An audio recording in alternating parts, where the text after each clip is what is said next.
भाजपच्या ट्रॅपमध्ये ठाकरे बंधू अडकलेत का? काय होता भाजपचा डाव, काय होती भाजपची रणनीती आणि कसा पेटवला गेला हिंदी मराठी वाद? चला तर सविस्तर बघूयात। नमस्कार, तुम्ही पाहताय मराठी मंडळी। मुंबई महानगरपालिकेच्या निवडणुकीत भाजपने 2017 मध्ये 82 जागा जिंकल्या। ही संख्या 2012 मध्ये मिळालेल्या 31 जागांपेक्षा मोठ्या प्रमाणात वाढलेली होती। आणि ही मोठी झेप भाजपला प्रामुख्याने कशी घेता आली तर हिंदी भाषिक, उत्तर भारतीय आणि गुजराती मतदारांमुळे। भाजपला हे गणित नीट ठाऊक आहे की मराठी माणसाचं मत जितकं विभागेल तितकं हिंदी भाषिक मतदार एकगठ्ठा राहतील आणि भाजपला फायदा होईल। आजही मुंबईमध्ये मराठी मतं अनेक पक्षात विभागली गेली आहेत। उद्धव ठाकरे गट, शिंदे गट, मनसे, काँग्रेस, राष्ट्रवादी आणि भाजप स्वतः। याच पार्श्वभूमीवर भाजपवर आरोप होतोय की त्यांनी मुद्दाम हिंदी सक्तीचा मुद्दा पुढे आणला का? कारण भाजपला भावनिक ध्रुवीकरण हवं आहे। हिंदी भाषिक मतदारांना आपण टार्गेट होतोय अशी आठवण करून देऊन त्यांना एकत्र आणण्याची ही रणनीती आहे। भाजपला माहिती आहे की हिंदी भाषिक मतदारांची संख्या मोठी आहे आणि जर मराठी विरुद्ध हिंदी असा संघर्ष पेटवता आला तर हिंदी भाषिक अजून ठामपणे भाजपकडे वळतील। आता पाहिलं तर ठाकरे बंधू म्हणजे उद्धव ठाकरे आणि राज ठाकरे मराठी अस्मितेच्या मुद्द्यावर नेहमीच आक्रमक राहिले। सध्या दोघंही हिंदीच्या सक्तीविरोधात बोलत आहेत। दोघं भाऊ एकत्र मोर्चा देखील काढणार आहे। खरं तर हेच भाजपला हवं होतं। भाजपने ज्या ट्रॅपची योजना आखली होती त्यातच ठाकरे बंधू अडकले तसं म्हणायला हरकत नाही। जितकं मोठं हिंदी विरोधी आंदोलन होईल तितकं हिंदी भाषिक मतदार एकत्र येतील आणि भाजपकडे जातील। मराठी मतदार मात्र ठाकरे गट, शिंदे गट, मनसे, काँग्रेस, राष्ट्रवादी अजित पवार गट, राष्ट्रवादी शरद पवार गट आणि भाजपा अशा 5-6 पक्षात विभागला जाईल।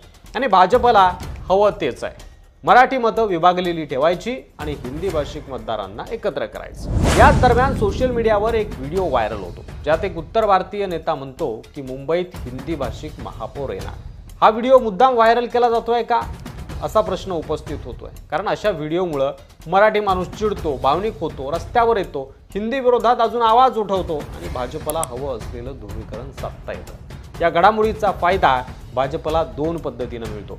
हिंदी भाषिक मतदार अजून ठाम होतात भाजपच्या बाजूने आणि मराठी मतदार हिंदी विरोधी, परप्रांतीय विरोधी बोलू लागतात जे भाजपला हवं आहे।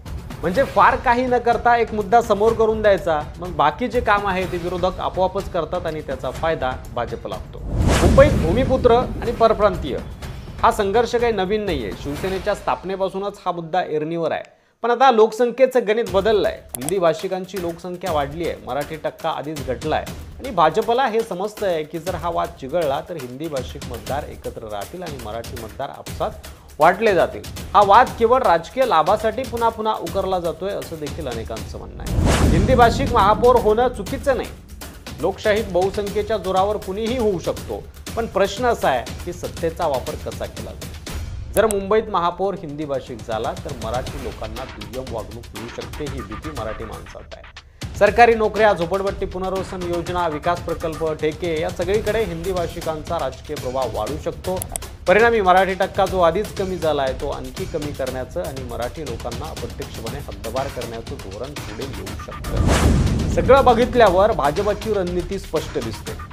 मराठी माणसात हिंदी विरोधी भावना बडकवून हिंदी भाषिक मतदारांना एकत्र करायचं आणि मराठी मतं कायम विभाजित ठेवायची। भाजपने लावलेल्या ट्रॅपमध्ये दोघे भाऊ अडकलेत।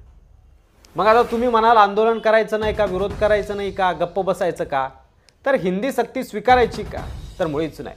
विरोध करायचा तो केलाच पाहिजे, मात्र त्याच वेळी मराठी मतदार विभागला जाणार नाही हे देखील कुठेतरी निश्चित होणं गरजेचं आहे। आणि मराठीसाठी लढणारे सगळे पक्ष एकत्र येऊन मराठी माणसांनी एकत्र मतभेद बाजूला ठेवून एक गठ्ठा कुणाला तरी मतदान करणं ते ठरवणं, त्यांना पाठिंबा देणं गरजेचं आहे। मराठी माणूस जर फुटला आणि 5-6 ठिकाणी विभागला गेला तर मग भाजपचा विजय आहे आणि हिंदी भाषिक महापौर होऊ शकतो।